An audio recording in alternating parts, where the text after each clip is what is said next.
এক সাইড ভালো করে আর এক সাইড মন্দ করে, এরকম মানুষ আমাদের মধ্যে কমন হয়। সম্মানিত উপস্থিতি, আপনি মনে রাখবেন ভারসাম্য কি, এটা একটা বোঝার জন্য আপনাকে আমি বলছি। সমাজের মধ্যে এমন অনেক মানুষ দেখবেন মসজিদের মধ্যে 8 কাতারে বসে থাকে, সবার আগে সালাতে হাজির হয়, জামাতের সহিত 5 ওয়াক্ত সালাত আদায় করে, সব আমলগুলি ঠিক মতন করে, রমজান মাসের সিয়াম পালন করে, অন্যান্য ইবাদতগুলি দুরূদ পড়ে, অন্যান্য যাবতীয় ইবাদতগুলি খুব সুন্দর, কিন্তু দুনিয়াবি মুআমালাতের ক্ষেত্রে গিয়ে মানুষের সাথে আচার ব্যবহারে ঠিক নেই, পরিবারে মানুষের সাথে আচার ব্যবহার ঠিক নেই, স্বামী স্ত্রী একজনের সাথে আরেকজনের কথাবার্তা ঠিক নেই, মানুষের সাথে লেনদেন ঠিক নেই, আচার ব্যবহার ঠিক নেই, গালমন্দ ব্যবহার করে। তার মানে হচ্ছে এক সাইড তার ভালো, কিন্তু আর দুনিয়ার সাইডে তার আচার ব্যবহার কি খারাপ, তার মানে এটা তার ভারসাম্য ঠিক নেই। আরেকটা হচ্ছে যে কিছু মানুষ দেখবেন যে মানুষের সাথে খুব সুন্দর আচরণ করে, সুদ খায় না, ঘুষ খায় না, মানুষের সাথে সর্বোচ্চ ভালো আচরণ দেওয়ার চেষ্টা করে, পিতামাতার খেদমত করে, সব সাইডে ভালো, কিন্তু এক জায়গায় দোষ, সেটা হচ্ছে সালাত আদায় করে না। আছে না এরকম?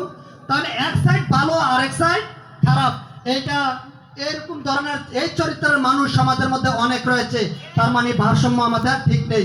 সম্মানিত উপস্থিতি, তাহলে আমাদেরকে কি করতে হবে?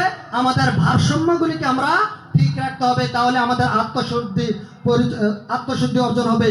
3 নম্বর হচ্ছে ভারসাম্য ঠিক রাখা। 4 নম্বর হচ্ছে একনিষ্ঠ ইবাদত করা, অর্থাৎ রিয়া মুক্ত ইবাদত করা। আর 5 নম্বর হচ্ছে সুন্নাহ ভিত্তিক আমল করা। 6 নম্বর হচ্ছে তারকুল বিদআহ তথা বিদআতকে পরিহার করা। 7 নম্বর হচ্ছে সর্বশেষ কাসবুল হালাল, হালাল উপার্জন করা, হালাল খাদ্য খাওয়া।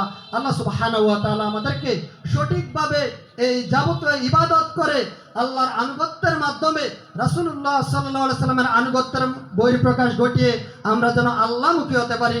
আল্লাহ সুবহানাহু ওয়া তাআলা আমাদেরকে সেই তৌফিক দান করুন, আমিন। পরিশেষে একটি আয়াতের মাধ্যমে আলোচনা এগিয়ে যাচ্ছি।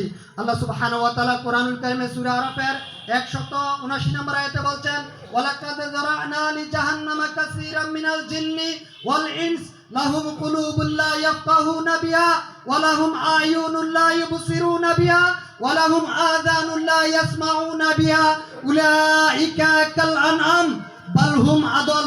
আল্লাহ তাআলা বলছেন, আমি এমন অসংখ্য মানুষ সৃষ্টি করেছি, লাহুম কুলুবুল লা ইয়াফকাহুনা বিহা, যাদের কলব রয়েছে, অন্তর রয়েছে, কিন্তু তারা তা অন্তর দিয়ে অনুধাবন করে না।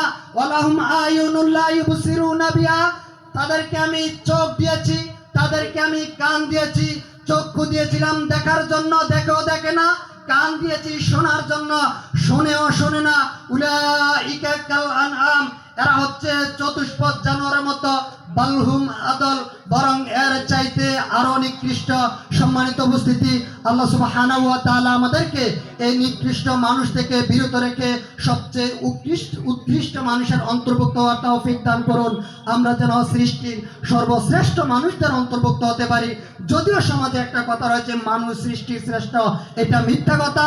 মানুষ তখনই সৃষ্টির শ্রেষ্ঠ হবে যখন মানুষ আল্লাহর প্রতি ঈমান আনবে, না হলে এই মানুষই আবার সৃষ্টির সবচেয়ে নিকৃষ্ট বলে আল্লাহ ঘোষণা দিয়েছেন। আল্লাহর নবী বলেছেন যে যারা আল্লাহর সাথে শিরিক করে এরা হচ্ছে সৃষ্টির সবচেয়ে নিকৃষ্ট সৃষ্টি, সবচেয়ে নিকৃষ্ট সৃষ্টি টয়লেটের মধ্যে আছে। এই নিকৃষ্ট সৃষ্টির সাথে মানুষের তুলনা করা হয়েছে।